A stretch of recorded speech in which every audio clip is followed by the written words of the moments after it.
Hello everyone! Hi, ako ulit si Rose, isang OFW dito sa Pinas. Siyempre, ngayong araw samahan niyo ako at uuwi tayo sa bundok, our home sweetie home.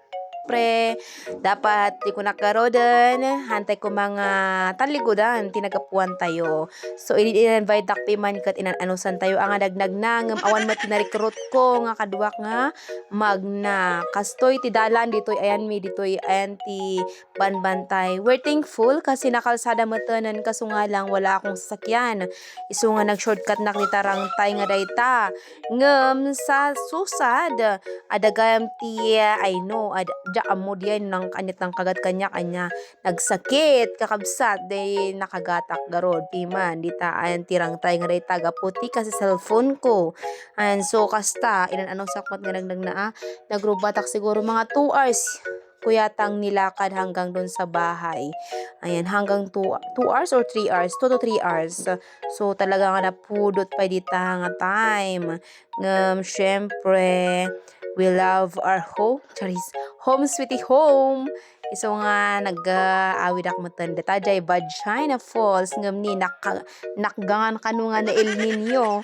Na El Nino kanu deta Vagina Falls. Ngam syempre mayat deta ito pa nagtutudo. Ngam mayat latama at oray tatanga summer. Kita nyo ka di o diba? Ngam basit nga lang jay danong na iso nga kasta madipi lang jay view na.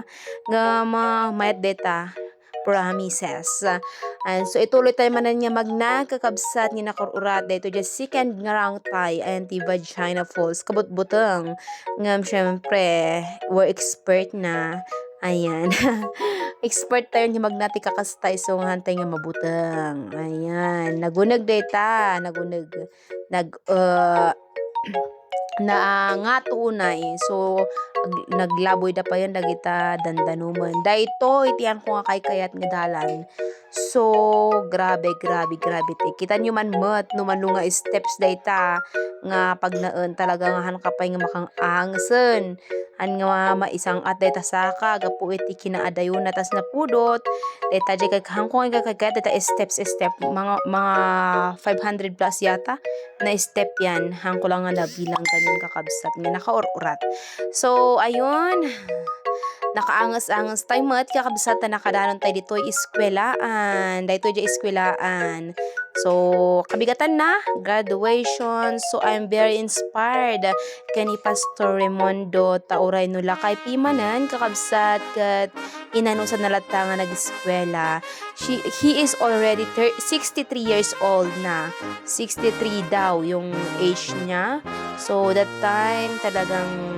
alsa na yan kaso nga lang gusto niya yung formal study so nag-transform siya wow hindi ko lang basta ganun so ayan na siya pa yung with honors bale parang siya yung valedictorian kaso nga lang with honors na ngayon walang valedictorian walang salutatorian ganon ayan so with honors syempre maragsakan na ka makakita tauray matiman nula kayan kat syempre enporsige na nga nag-eskwela para iti tapno agbalin anga inspirasyon piman kadagiti lalakay kadagiti babakat kan kadagiti ubing nga kung nadagarod age is just a number when it comes to study kat syempre awan ti pilpilyon na basta saysaya atan dati determinasyon kan panagporsigi kat syempre tunoy dagiti arap paap iti biyag tatanga time biso na matinangibing light the word of gratitude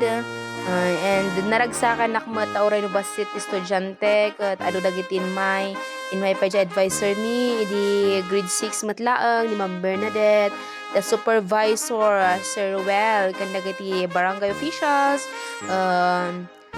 municipal officials led by the Vice Mayor Renato nga kan dagiti dumapay nga ti teachers aduda piman isu nga maragragsakan nakta for the first time manan nga makigraduate akan nga first time gayam iti manunga tawen nga naki-attend ak manan ti graduation kat ijaya ka nakakita nga adugam ti mangkayat nga sumang-at ditoy ilimi nga napintas tuyo wow talagang na maganda so may pa community dance pa sila pakinggan ninyo.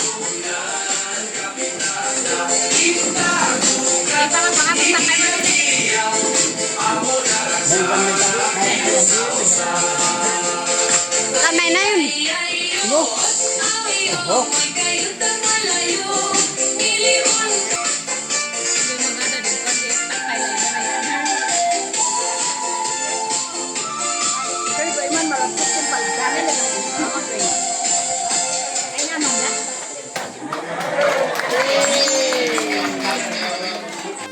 And yes, it's my favorite kainan time. Nagawi din nga dago sa bisita. So mga tayon, babush! Congratulations!